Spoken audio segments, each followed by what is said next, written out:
जय हिंद आप सभी को। चलिए तो शुरुआत करते हैं ज्ञान बिंदु क्वेश्चन बैंक। इसमें जो है इकोनॉमिक्स का नोट्स कंप्लीट कर रहे हैं। इसके पहले जो इकोनॉमिक्स में 3 क्लास करवा चुके हैं, तो तीनों क्लास आप लोग पीछे क्लास ज़रूर देख लीजिएगा। और आज जो इकोनॉमिक्स का जो नोट्स में जो क्लास होगा, आज 4 नंबर क्लास होगा, ठीक है, चौथा क्लास होगा। आप लोग को बता देते हैं कि जो है ना, ये सब जो है आपको सुबह जो शुरू में दिया हुआ है सारा 1 2 3 4 5 6 और 7 प्रीवियस ईयर क्वेश्चन हम पूरा खत्म करवा चुके हैं। तो आप लोग जो भी पीछे का क्लास इनका छूट गया है, तो पीछे क्लास जो 7 प्रीवियस ईयर क्वेश्चन करवाएं, सातों देख लीजिएगा। और एक जो है नोट्स कंप्लीट करवाएं, तो ये नोट्स भी आप लोग देख लीजिएगा। इस सभी का जो है ना प्लेलिस्ट बना हुआ है, तो आप प्लेलिस्ट चेक कीजिएगा, आपको सारा क्लास मिल जाएगा। और जो अभी जो वर्तमान में कर रहे हैं, ये बिहार दरोगा स्पेशल अर्थव्यवस्था जो क्वेश्चन नोट्स दिया हुआ है, जो आप देखिएगा पेज नंबर 225 से 274 तक दिया हुआ है, बहुत इंपॉर्टेंट इकोनॉमिक्स का नोट्स है। इसी का जो है ना चौथा क्लास होगा। तो जहाँ तक कंप्लीट कर चुके हैं उसका आगे क्लास कंटिन्यू करते हैं। तो क्लास को हर जगह पहले शेयर कर दीजिए। हर ग्रुप में जो भी आपका स्टडी रिलेटेड ग्रुप है, व्हाट्सएप हो, टेलीग्राम हो, सभी जगह आप लोग शेयर कर दीजिए। और क्लास को जो है ना आप सभी लोग लाइक ज़रूर कीजिए, क्योंकि इतना मेहनत से आप लोग के लिए करवाया जाता है। इस तरह से आपको पता होगा कि यूट्यूब पे बहुत सारा आपको सिर्फ प्रीवियस ईयर क्वेश्चन सिर्फ मतलब शॉर्टकट में जो है लोग करवा रहे हैं, लेकिन आपको शुरू से लेकर लास्ट तक जो है ना पूरा क्वेश्चन बैंक खत्म करवाया जाएगा। तो आप लोग के लिए इतना तो कर ही सकते हैं कि लाइक शेयर सब्सक्राइब तो कर ही सकते हैं। तो आगे का जो है क्लास कंटिन्यू करते हैं। देखिए, भारत में बैंकिंग सेवा जो है ना, इसके पिछले क्लास में ये सारा हम खत्म करवा चुके हैं। भारत में बैंकिंग सेवा व्यवस्था जो है ये सारा खत्म करवा चुके हैं। आगे जो टॉपिक है क्या है आप लोग को दिखा देते हैं। आज जो है ना यहाँ से क्लास करने वाले हैं। ये चैप्टर क्या होगा, तो टॉपिक बहुत ही जवाब है, बहुत इंपॉर्टेंट। देखिए क्या है, तो मुद्रा बाजार है। क्या है मुद्रा बाजार है। हाँ, क्या है, मुद्रा बाजार, ठीक है, मुद्रा बाजार। यहाँ से आज जो है ना कंप्लीट करने वाले हैं, ठीक है। तो आप लोग क्लास को पूरा देखिएगा। चलिए स्टार्ट करते हैं। देखा रहा है मुद्रा बाजार। मुद्रा बाजार क्या होता है, मतलब मनी मार्केट क्या होता है, ठीक है। तो कह रहा है मनी मार्केट क्या होता है, इसके बारे में कह रहा है कि यह कम अवधि के लिए ऋण लेने एवं देने की प्रक्रिया को संबोधित करती है। और यहाँ ऋण की परिपक्वता की अवधि 365 दिनों से अधिक नहीं हो सकती है। और मुद्रा बाजार संगठित भी हो सकता है और यह असंगठित भी हो सकता है। तो मुद्रा बाजार के बारे में कह रहा है कि मनी मार्केट, इसका याद रखिए मनी मार्केट होता है, इसका इंग्लिश में बोल सकते हैं। और इसमें कहा गया है ना कि यह कम अवधि के लिए ऋण लेने एवं देने की प्रक्रिया को संबोधित करती है। और यहाँ ऋण की परिपक्वता की अवधि 365 दिनों से अधिक नहीं हो सकती है। और मुद्रा जो है ना बाजार संगठित भी हो सकता है और यह असंगठित भी हो सकता है। आगे कह रहा है कि मुद्रा बाजार से संबंधित शब्द क्या क्या है। देखिए, एक है पहला क्या है, मुद्रा मांग है। क्या है मुद्रा मांग, इसको कॉल मनी बोल सकते हैं। इसमें कह रहा है कि धन जो एक दिन के लिए ऋण पर दिया गया है या उधार पर लिया गया है, उसे क्या कहेंगे, मांग मुद्रा कहेंगे। नेक्स्ट है नोटिस मनी। नोटिस मनी क्या होता है, धन। इसमें कह रहा है धन जो 2 से 14 दिन की अवधि के लिए ऋण पर दिया गया हो या उधार पर लिया गया, उसे क्या कहेंगे, नोटिस मनी कहेंगे। नेक्स्ट है टर्म मनी। टर्म मनी क्या है, तो धन जो मतलब 15 दिन से 1 वर्ष के लिए ऋण पर दिया गया हो या उधार पर लिया गया, उसे क्या कहेंगे, टर्म मनी कहेंगे। तो नेक्स्ट देखिए टॉपिक है पूंजी बाजार। पूंजी बाजार क्या होता है, मतलब कैपिटल मार्केट क्या है। देखिए कह रहा है यह लंबी अवधि के लिए पूंजी प्राप्त करने की प्रक्रिया को संबोधित जो है ना करती है। और यदि यह पूंजी ऋण के रूप में प्राप्त होती है, तब इसकी परिपक्वता की अवधि 365 दिनों से जो है ना ज़्यादा की होगी। और पूंजी बाजार में जो है ना 2 प्रकार का होता है। एक होता है प्राथमिक बाजार होता है, मतलब प्राइमरी मार्केट। एक होता है द्वितीयक बाजार होता है, मतलब सेकेंडरी मार्केट होता है। तो पूंजी मार्केट में 2 प्रकार का होता है, एक प्राथमिक होता है, एक द्वितीयक होता है। प्राथमिक किसे कहेंगे, देखिए प्राथमिक बाजार किसे कहेंगे, तो ऐसी जगह हैं जहां समान रूप से पहली बार नवीन पूंजी या फंड को जुटाया जाता है, जैसे प्रारंभिक सार्वजनिक प्रस्ताव, initial public offer, follow on public offer, FPO आदि के माध्यम से फंड जुटाना। इसे नवीन निर्गम बाजार जो है ना कहा जाता है। व्यक्ति इन्हें खुदरा निवेशक कहा जाता है।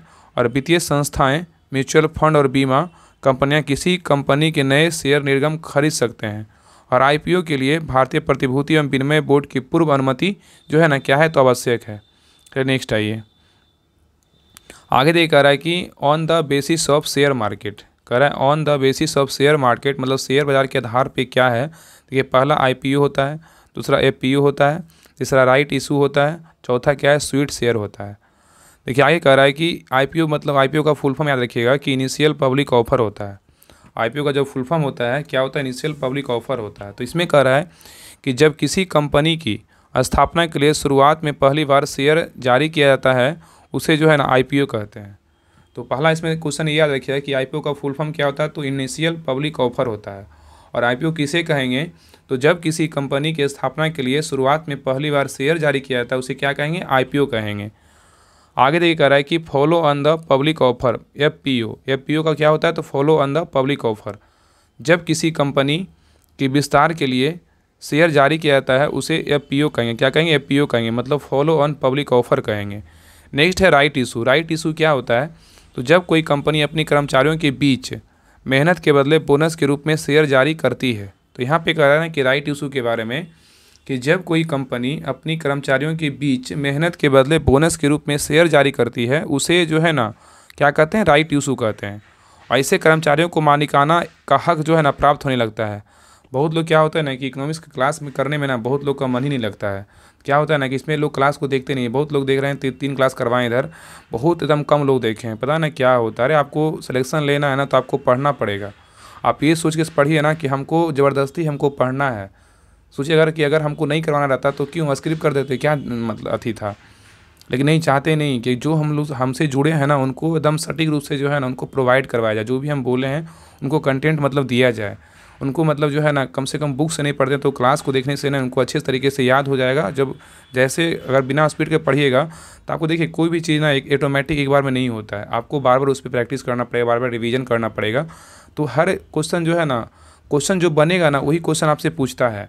और ऐसा नहीं कि देखिए बुक में तो पढ़ना बहुत सारे हैं, लेकिन इस बुक में जो है रोशन सर के द्वारा, जो सर हैं उनके द्वारा जो है सिलेक्टेड जो है ना जो टॉपिक मतलब बिहार दरोगा में मतलब पूछा हुआ है और आगामी पूछ सकता है, उसी पे जो है सर के द्वारा इस बुक में डाला गया है।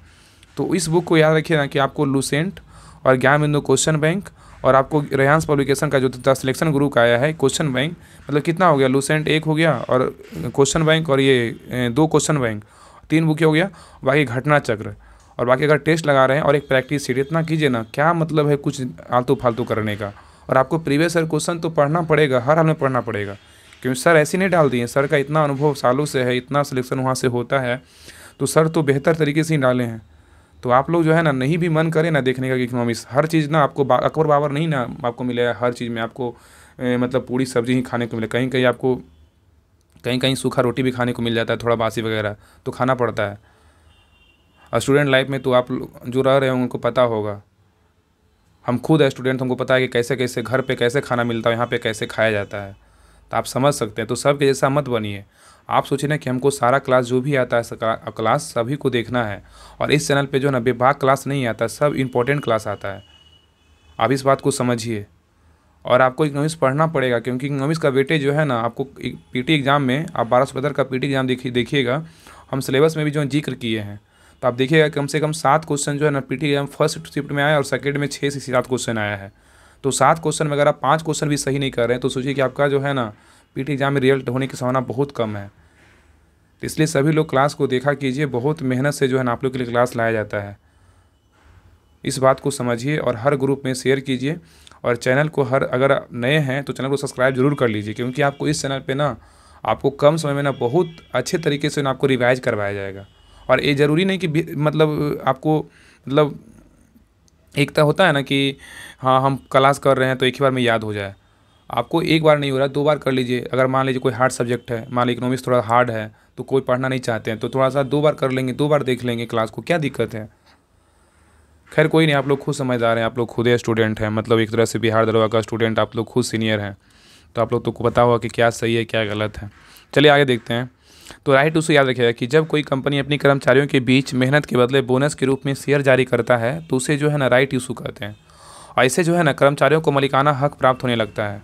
और हाँ एक बात तो 1 मिनट और लेंगे आप लोग के लिए, जो है ना जल्दी जो है ना मतलब यूट्यूब पे जो है रात में आप लोग समय बता दीजिएगा, इस और भी क्लास में बोल देंगे, आप लोग समय बता दीजिएगा कि सुबह मतलब करवा दें। ये तो मतलब ज्ञान बिंदु क्वेश्चन बैंक और ज्ञान पब्लिकेशन का जो क्वेश्चन सिलेक्शन गुरु का है और बाकी जो है ना लूसेंट, उससे जो है ना हम आपको क्यूज करवाएंगे। जो भी हम पहले क्लास करवा चुके हैं प्रीवियस ईयर क्वेश्चन ज्ञान बिंदु का, उसी से आपको जो है ना लाइव क्यूज करवाएंगे। डेली कम से कम 400-500 क्वेश्चन करवाएंगे।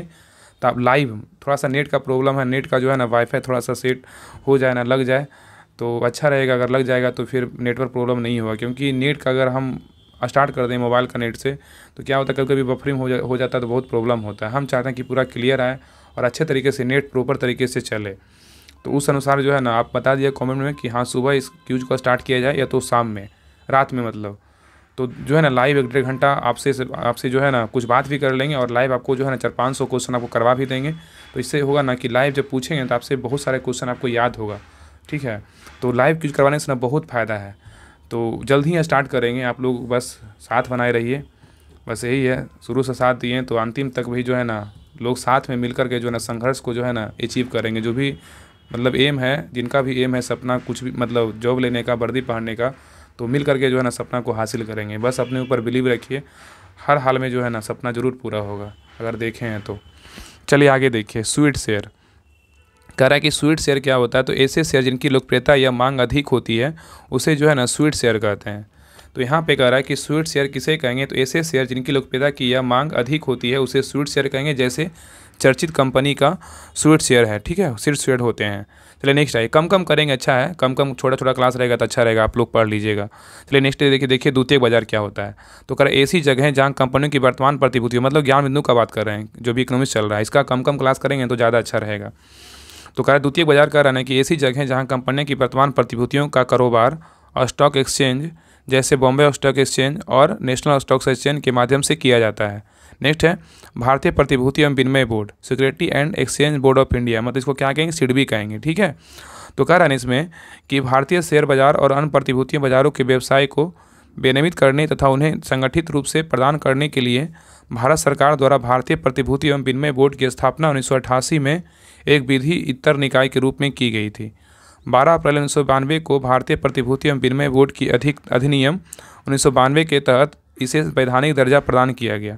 और वर्तमान में जो है ना चेयरमैन के अतिरिक्त 4 पूर्णकालिक सदस्य और 4 जो है ना अंशकालिक सदस्य इसके बोर्ड में जो है ना शामिल है। इसका मुख्यालय बोलेगा तो कहाँ है, मुंबई में है, ठीक है। चले आगे आइए कह रहा है शेयर बाजार। शेयर बाजार देखिए क्या होता है, बहुत लोग शेयर बाजार खेलते भी हैं। ये कह रहा है शेयर बाजार क्या होता है, शेयर।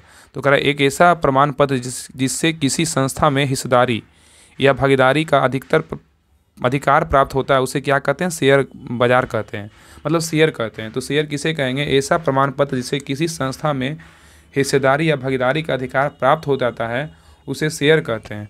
और देखिए नेक्स्ट क्या है, स्टॉक। स्टॉक अलग है। स्टॉक किसे कहेंगे, तो शेयर का कुल हिस्सा जितना किसी के पास होता है उसे क्या कहेंगे, स्टॉक कहा जाता है, ठीक है।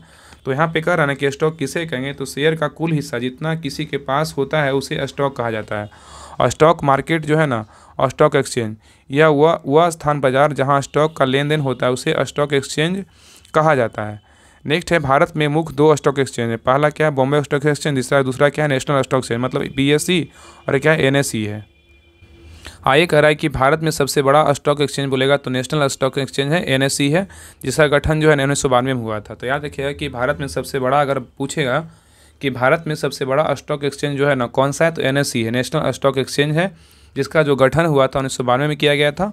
और इसके अलावा जो है ना 21 रीजनल स्टॉक एक्सचेंज है, अर्थात कुल मिलाकर जो है ना SEBI द्वारा मान्यता प्राप्त जो है ना 23 स्टॉक एक्सचेंज है। देखिए कह रहा है स्टॉक एक्सचेंज मतलब क्या है, देखिए 3 है इसमें। NSE मतलब 1992 में स्थापना हुआ था, और BSE का बोले 1875 में स्थापना हुआ था। बॉम्बे स्टॉक एक्सचेंज का स्थापना 1875 में हुआ था, और OTECI का स्थापना 1992 में हुआ था। और 20 स्टॉक एक्सचेंज और है, 20 स्टॉक एक्सचेंज क्या है, तो और है, ठीक है। चलिए आगे देखिए। आगे कह रहा है कि बॉम्बे स्टॉक एक्सचेंज क्या है। देखिए कह रहा है वह यह एशिया का सबसे पुराना स्टॉक एक्सचेंज है, और यह स्टॉक एक्सचेंज और मुंबई के नाम से जाना जाता है, ठीक है। और इसकी स्थापना 9 जुलाई 1875 को हुआ था। तो याद रखिए कि बम्बई जो है ना, BSE बॉम्बे स्टॉक एक्सचेंज का जो स्थापना हुआ था 9 जुलाई 1875 को स्थापना हुआ था। और यह जो है ना एशिया का सबसे पुराना स्टॉक एक्सचेंज है। और उस समय इसका नाम जो है नेटिव शेयर एंड स्टॉक बेयर एसोसिएशन था। यहाँ कारोबारी इक्विटी, करेंसी, ऋण, उपकरणों, डेरिवेटिव और म्यूचुअल फंड में किया जाता है। और BSE ने जिफ्ट सिटी अहमदाबाद में भारत के पहले अंतर्राष्ट्रीय स्टॉक एक्सचेंज इंडिया की स्थापना की है। आगे कह रहा है सेंसेक्स जो है ना BSE का लोकप्रिय सूचकांक है। और सेंसेक्स BSE में सूचीबद्ध जो है ना 30 सुस्थापित कंपनियों का free float market capitalisation weighted stock market सूचकांक है। और नेशनल स्टॉक एक्सचेंज के बारे में कह रहा है कि जो है ना नेशनल स्टॉक एक्सचेंज, इसके बारे में कह रहा है BSE के एकाधिकार को तोड़ने, कह रहा है BSE के एकाधिकार को तोड़ने के लिए 1991 में फिरवानी समिति ने NSE की स्थापना की सिफारिश की थी। तो यहाँ पे कह रहा है ना कि बीएससी के अधिकार को तोड़ने के लिए 1991 में फिरवानी समिति ने एनएसई की स्थापना की, मतलब नेशनल स्टॉक एक्सचेंज की स्थापना की। और इसी की सिफारिश को आधार बनाते हुए 12 अप्रैल 1992 को जो है ना नेशनल स्टॉक एक्सचेंज का जो है ना स्थापना हुआ था। किसका? एनएसई का स्थापना हुआ, नेशनल स्टॉक एक्सचेंज का स्थापना हुआ। आय कर यह भारत का पहला जो है ना पूर्ण रूप से स्वचालित इलेक्ट्रॉनिक एक्सचेंज है जिसकी जो है ना देशव्यापी क्या है मौजूदगी है। आय कर कारोबार की मात्रा के मामले में एनएसई देश का सबसे बड़ा एक्सचेंज एनएसई का है ना, मतलब कह रहा है कारोबार की मात्रा के मामले में, मतलब कारोबार की मात्रा के मामले में याद रखिएगा एनएसई देश का सबसे बड़ा क्या एक्सचेंज है। और एनएसई का मुख्यालय बोलेगा कहाँ है? मुंबई में स्थित है। कहाँ है? मुंबई में स्थित है। एनएसई का सूचकांक निफ्टी है जो 50 स्थिर कंपनियों के इक्विटी शेयर के मूल्य पर क्या आधारित है। आय कर over the counter exchange of India, over the counter exchange of India limited की स्थापना वर्ष 1990 में जो है की गई थी। और इस एक्सचेंज की स्थापना का मुख्य उद्देश्य कम लागत पर नई परियोजनाओं के लिए वित्त जुटाना, निवेशकों को पारदर्शी एवं कुशल तरीके से ट्रेडिंग सुविधाएं उपलब्ध कराना था।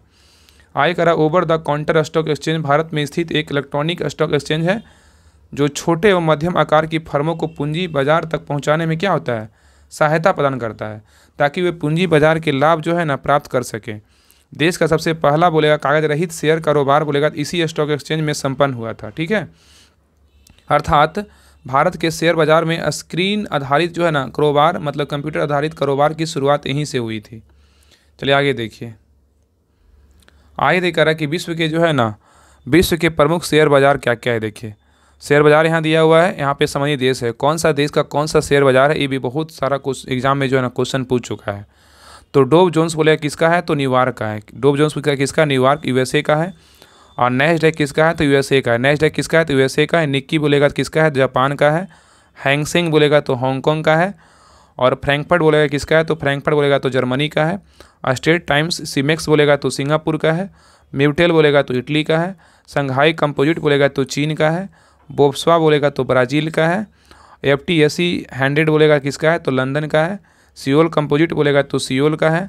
और मिड डेक्स बोलेगा तो जर्मनी का है। और सी बोलेगा तो फ्रांस का है। और भारत का तो पता है बीएससी और एनएसई है। चलिए आगे देखिए। आगे कह रहा है, देखिए कह रहा है कि शेयर दलाल, शेयर दलाल जो है ना क्या है? मतलब एक ऐसा व्यक्ति या कंपनी या संस्थान होता है जो दूसरे के लिए शेयर खरीदता या बेचता है। इसी तरह के जो है ना उसी को जो है ना क्या कहते हैं? शेयर दलाल कहते हैं। इस तरह के व्यापार के लिए शेयर दलाल कमीशन लेता है। ठीक है। आगे करा ब्रोकर, मतलब ब्रोकर को ही ना शेयर दलाल कहते हैं। ब्रोकर को क्या कहते हैं? शेयर दलाल कहते हैं। इसमें क्या है ना, एक होता है बुल मतलब तजड़िया कहेंगे, उछाल की प्रवृत्ति, एक होता है बियर मतलब उसको मदरिया कहेंगे, गिरावट की प्रवृत्ति होती है। ये भी ना बहुत सारा एग्जाम में क्वेश्चन आ चुका है बहुत बार। आगे देख रहा है कि तजरिया किसे कहते हैं? तजरिया किसे कहते हैं? तो ऐसे ब्रोकर अधिक मात्रा में शेयर को खरीद करके उछाल लाने का प्रयास करता है, उसे क्या कहते हैं? वूल मतलब तजरिया कहा जाता है। तजरिया किसे कहेंगे? ऐसे ब्रोकर अधिक मात्रा में शेयर को खरीदे करके उछाल लाने का प्रयास करते हैं, उन्हें बुल मतलब तजरिया कहा जाता है। और मंदरिया किसे कहेंगे? ऐसे ब्रोकर जो बहुत अधिक मात्रा में शेयर को बेच करके शेयर के मूल्य में गिरावट लाने का प्रयास करते हैं, उन्हें मंदरिया कहते हैं। ठीक है। आगे करा बिंग बुल। बिंग बुल क्या है? तो ऐसे कंपनियां जो पूरे देश के शेयरों में उछाल का नेतृत्व करती है, जैसे रिलायंस, टाटा इत्यादि। अस्टैज क्या है? तो जो अंतर्राष्ट्रीय स्तर उछाल का नेतृत्व करती है उसे उन्हें अस्टैज कहते हैं, जैसे वारेन बफेट। तो करा अस्टैज किसे कहेंगे? जो अंतर्राष्ट्रीय स्तर उछाल का नेतृत्व करती है उन्हें अस्टैज कहा जाता है, जैसे वारेन बफेट। नेक्स्ट है बिग बियर। बिग बियर किसे कहेंगे? ऐसी कंपनियां जो राष्ट्रीय स्तर पर गिरावट पर नेतृत्व करता है उसे बिग बियर कहते हैं। चलिए नेक्स्ट देखिए कर प्रणाली, टैक्सेशन। टैक्सेशन मतलब कर प्रणाली देखिए क्या है? तो कर एक अनिवार्य वसूली है जो सरकार व्यक्तिगत आय अथवा निगम के आय पर करती है। इसकी वसूली वस्तुओं के विनिर्माण पर भी, वस्तुओं एवं सेवाओं की बिक्री पर भी की जाती है। और कर जो है ना किसी भी सरकार के लिए आय का सबसे बड़ा प्रमुख क्या है? स्रोत है। आगे कह रहा है ना करों को मुख्यतः जो है दो भागों में क्या है? वर्गीकरण किया जा सकता है। कर क्या है? दो भाग है, प्रत्यक्ष कर और क्या है? परोपकर या प्रत्यक्ष कर। प्रत्यक्ष कर में देखिए क्या क्या होता है? व्यक्तिगत आयकर, निगम कर, न्यूनतम वैकल्पिक कर, प्रतिभूति लेन देन कर, और पूंजीगत लाभ कर और संपत्ति कर। ये सब क्या है? प्रत्यक्ष कर है। अगर परोक्ष कर या तो अप्रत्यक्ष कर किसको कहेंगे? सीमा शुल्क, मोटर वाहन कर, स्टाम्प शुल्क, पठन रोधी और रक्षोपय शुल्क और वस्तु एवं सेवा कर। ये क्या है? तो अप्रत्यक्ष कर है। आगे कर है विशेष प्रकार के कर क्या होते हैं? मतलब एड वॉल्यूम टैक्स।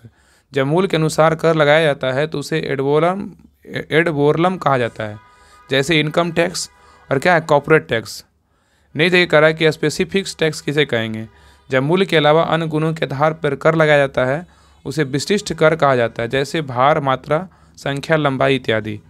नेक्स्ट है लैफर वक्र किसे कहेंगे, तो कह रहा है यह अमेरिकी अर्थशास्त्री आर्थर लैफर द्वारा प्रतिपादित जो है ना अवधारणा है। इसके अंतर्गत कर के दर एवं कर राजस्व के बीच जो है संबंध को एक वक्र से जो है दर्शाया जाता है। इसी वक्र को जो है लैफर वक्र कहा जाता है। उसके अनुसार जब कर की दर धीरे धीरे बढ़ाया जाता है तो प्राप्त राजस्व में बढ़ोतरी देखी जाती है। हालांकि एक निश्चित सीमा के उपरांत कर की जो है ना दर बढ़ाने से यह करदाताओं की क्या होती है क्षति पहुंचाने लगती है। तो नेक्स्ट आइए, ये कह रहा है कि लॉफर कर्व मतलब लाफर वक्र क्या होता है। देखिए इसमें ग्राफ में दिया हुआ है कर राजस्व, अधिकतम कर राजस्व और क्या है कर की दर यहाँ पे दिया हुआ है। आगे देखिए, यही देखिए टेलीग्राम चैनल है राहुल स्टडी ग्रुप्स के नाम से, देखिए डिस्क्रिप्शन में लिंक दिया हुआ है। बाकी आप सर्च कीजिएगा टेलीग्राम पे राहुल स्टडी ग्रुप के नाम से टेलीग्राम चैनल आएगा, उसको जरूर आप लोग ज्वाइन कर लें। वहाँ पे आपको PDF वगैरह सारा उस पर दिया जाता है, तो सभी लोग जरूर ज्वाइन कर लीजिएगा। आगे देखिए अतः कर की दर को कम हो या कर की दर अत्यधिक उच्च हो, दोनों ही परिस्थिति में कर से होने वाली प्राप्तियां कम रहेगी। अतः कर से होने वाली राजस्व प्राप्तियां अधिकतम जो है ना तभी होगी जब कर की दर समान होगी। कर की दर बढ़ोतरी कर चोरी की प्रवृत्ति को बढ़ाती है। अतः दर में बढ़ोतरी ना कर के दायरे का जो है ना विस्तार होनी चाहिए। आगे करा टोबिन कर क्या होता है। देखिए टोबिन कर, ये सब इस प्रकार जो क्वेश्चन है टोबिन कर वगैरह इस सबसे क्वेश्चन आ चुका है बिहार दरोगा में, और भी एग्जाम में जो है ना क्वेश्चन पूछा है। तो कह रहा है टोबिन कर क्या है, तो कह रहा है यह अर्थशास्त्री जेम्स टोबिन द्वारा प्रतिपादित किया गया। इसके लिए उन्हें नोबेल पुरस्कार से भी सम्मानित किया गया था। उन्होंने सुझाव दिया कि विदेशी मुद्रा के अस्कमात आगमन एवं पलायन को रोकने के उद्देश्य से एक देश की सरकार विदेशी मुद्रा के लेन देन पर जो है ना कर लागू करे। इसे कर को जो है ना टोबिन कर कहा जाता है। ठीक है, चलिए आगे देखिए। आगे कह रहा है कि प्रतिगामी या कर प्रणाली क्या कह रहा है, प्रतिगामी या कर प्रणाली मतलब रेग्रेसिव टैक्स सिस्टम किसे कहेंगे, यदि कर की दर आय में वृद्धि के साथ साथ घटती जाए तो उसे जो है ना प्रतिगामी कर प्रणाली कहते हैं। अब प्रतिगामी कर प्रणाली में करों का वास्तविक भार धनी वर्ग की अपेक्षा निर्धन वर्ग पर अधिक पड़ता है। इस प्रणाली में उच्च वर्ग अर्जक की तुलना में निम्न आय अर्जक से आय का बड़ा प्रतिशत कर के रूप में लिया जाता है, और प्रतिगामी कर व्यवस्था अधिक आय अर्जित करने वाले व्यक्तियों के लिए जो है ना लिए जो है प्रोत्साहन प्रदान की जाती है। यह ऐसा प्रणाली है जिसमें करदाता के स्तर को ध्यान में रखे बिना करारोपण किया जाता है। उदाहरण स्वरूप क्या है, तो एक देश में 10 लाख तक की आय पर कर की दर 30% है, एवं जैसे जैसे आय में वृद्धि होती रहती है वैसे वैसे कर की दर में कमी होती जाती है, और आय 20 लाख होने पर कर की दर 20% एवं आय 30 लाख होने पर कर की दर जो है 10% क्या होती है हो जाती है। आगे देखिए ग्राफ में दिया हुआ है, चलिए आगे देखिए। आय कर अनुपातिक कर प्रणाली मतलब प्रोपोर्शनल टैक्स सिस्टम, ये क्या है, तो कह रहा है यदि कर की दर आय में परिवर्तन के साथ परिवर्तित ना हो, कह रहा है अनुपातिक कर प्रणाली में यदि कर की दर आय में परिवर्तन के साथ भी परिवर्तित ना हो, यानी विभिन्न आय वर्गों के करदाताओं के लिए कर की दर एक समान हो, तो ऐसी कर प्रणाली को जो है अनुपातिक कर प्रणाली कहते हैं। इसमें आय के प्रत्येक स्तर कर की दर एक समान होती है, अतः यह करों में न्यायशीलता के सिद्धांत का पालन नहीं करती है और अमीर तथा गरीब दोनों पर समान कर बोझ आरोपित करती है। उदाहरण स्वरूप एक देश में 10 लाख आय अर्जित करने वाले एवं 50 लाख आय अर्जित करने वाले दोनों व्यक्तियों को एक समान दर जैसे 30% से ही कर अनुभुगतान करना पड़ता है। चलिए नेक्स्ट देखिए, ग्राफ में देखिए दिया हुआ है, आगे बढ़ते हैं। आगे कह रहा है प्रगतिशील या प्रगामी कर प्रणाली मतलब प्रोग्रेसिव टैक्स सिस्टम। प्रगतिशील या प्रगामी कर प्रणाली क्या है, यदि आय में वृद्धि के साथ कर की दर में वृद्धि होती है मतलब होती जाए तो ऐसी कर प्रणाली को प्रगतिशील या प्रगामी कर प्रणाली कहते हैं। इस प्रकार कर का वास्तविक भार धनी व्यक्तियों पर अधिक तथा निर्धन व्यक्तियों पर कम पड़ता है। यह एक बेहतर कर प्रणाली होती है क्योंकि करों के भुगतान में न्यायशीलता का सिद्धांत अपनाया जाता है। भारत में आयकर ऐसा कर है जिसकी प्रवृत्ति प्रगतिशील कर की है। उदाहरण स्वरूप जो है ना एक देश में 5 लाख तक की आय पर ही कर 10% है, एवं जैसे जैसे आय बढ़ती जाती है वैसे वैसे एक सीमा तक जो है ना कर की दर बढ़ती जाती है। आय जो है ना आय 10 लाख रुपया होने पर कर की जो है ना 20% हो जाती है कर की दर।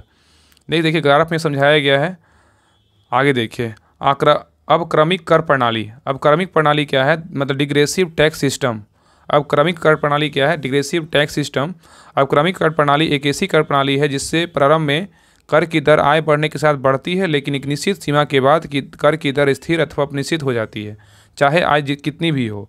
अब क्रमिक कर प्रणाली प्रगतिशील एवं अनुपातिक कर प्रणाली का मिश्रण है। उदाहरण स्वरूप एक देश में 10 लाख तक की आय पर कर की दर 10% है, उसके बाद 10 लाख से 20 लाख तक की आय पर कर की दर 20% है, एवं 20 लाख से अधिक आय होने पर कर की दर को 20% पर ही स्थिर रखा जाता है, चाहे आय में कितना भी वृद्धि क्यों ना हो। चलिए आगे देखिए, एक ग्राफ दिया हुआ है। चलिए आगे आइए। आगे कह रहा है वस्तु एवं सेवा कर। कह रहा है वस्तु एवं सेवा कर क्या है, गुड्स एंड सर्विस टैक्स। कह रहा है एक ऐतिहासिक कर बदलाव के रूप में वस्तु एवं सेवा कर 1 जुलाई 2017 को लागू हुआ। अब विश्व में सर्वप्रथम फ्रांस ने यहाँ जीएसटी जो है लागू किया था। विश्व में सर्वप्रथम फ्रांस ने जो है अपने यहाँ पूछेगा क्वेश्चन कि विश्व में कौन सा देश है जहाँ पहली बार जीएसटी लागू किया गया था, तो फ्रांस था। और जीएसटी जो है ना एक व्यापक अप्रत्यक्ष कर है, ठीक है, और जिसमें केंद्र सरकार एवं राज्य सरकारों द्वारा उद्गृहित एवं एकत्र किए जाने वाले कई अप्रत्यक्ष करों को सम्मिलित किया गया है। केंद्र सरकार द्वारा उद्गृहित एवं एकत्र किए जाने वाले निम्नलिखित करों एवं को जीएसटी सम्मिलित किया जाता है। केंद्रीय उत्पाद शुल्क, औद्योगिक एवं प्रसाधन उत्पाद, अतिरिक्त उत्पाद शुल्क, टेक्सटाइल एवं टेक्सटाइल उत्पाद, अतिरिक्त सीमा शुल्क, और क्या है, सेवा कर है। आय कर है सरकार द्वारा उद्गृहित एवं एकत्रित किए जाने वाले निम्नलिखित करों को जीएसटी से सम्मिलित किया जाता है। राज्य वैट, केंद्रीय बिक्री कर, विलासिता कर, क्रय कर, प्रवेश कर। नेक्स्ट है मनोरंजन कर, उनको छोड़कर जो स्थानीय निकायों द्वारा लगाए जाते हैं। नेक्स्ट है विज्ञापन पर कर, और लॉटरी या सट्टेबाजी पर जुए पर कर। नेक्स्ट देखिए अधिभार, मतलब क्या है, सरचार्ज। क्या ये क्या है, अधिभार क्या है, तो कह रहा है यदि सरकार को अतिरिक्त कर राजस्व आय संग्रहित करने की आवश्यकता है तो यह विशेष आय वर्ग के व्यक्तियों एवं कंपनियों अर्थात करदाताओं पर अधिभार लगा सकती है। अधिभार एक अतिरिक्त शुल्क है जो कर के ऊपर लगने वाला कर है, जिसकी गणना कर दायित्व जो है ना पर की जाती है। समानता अधिभार प्रत्यक्ष पर लगाया जाता है। वर्तमान में धनी व्यक्ति और कंपनियों अपने कर पर अधिभार का भुगतान करने के लिए उत्तरदायी है। वर्तमान में 50 लाख से अधिक की कर योग्य आय अर्जित करने वाले जो है ना व्यक्तियों को अपने करों पर आय के स्तर के अनुसार 10 से 37% तक के अधिभार का भुगतान करना पड़ता है। चलिए नेक्स्ट आई उपकर, मतलब सेसेस क्या है, मतलब उपकर क्या है, उपकर भी जो है ना अधिभार की तरह किसी उद्देश्य विशेष पूर्ति के लिए कर के साथ आधार पर लगने वाला कर है। उपकर जिस विशेष उद्देश्य से लगाया जाता है, इससे मिलने वाली राशि इस उद्देश्य विशेष पर ही खर्च की जाती है, और यह प्रत्यक्ष और अप्रत्यक्ष दोनों करों के साथ लगाया जाता है। उदाहरण के लिए वर्तमान में भारत में शिक्षा के नाम पर 3% उपकर लगाया जा रहा है, जिसमें 2% प्राथमिक शिक्षा पर और 1% उच्च शिक्षा पर के नाम से लगाया जा रहा है। ये क्या है, उदाहरण है।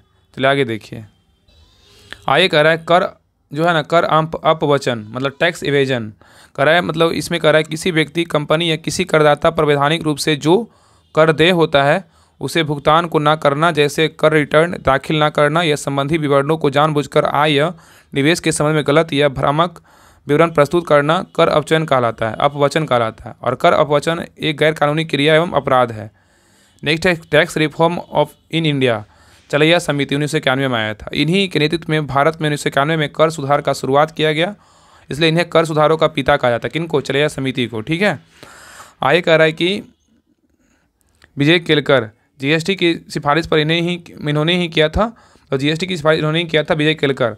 18वां वित्त आयोग के अध्यक्ष भी थे विजय केलकर, ठीक है। नोट में कह रहा है 15वें वित्त आयोग के अध्यक्ष आनंद किशोर सिंह हैं, और 16वें वित्त आयोग के अध्यक्ष बोलेगा तो अरविंद पनगड़िया हैं। नेक्स्ट है वस्तु एवं सेवा कर, जीएसटी।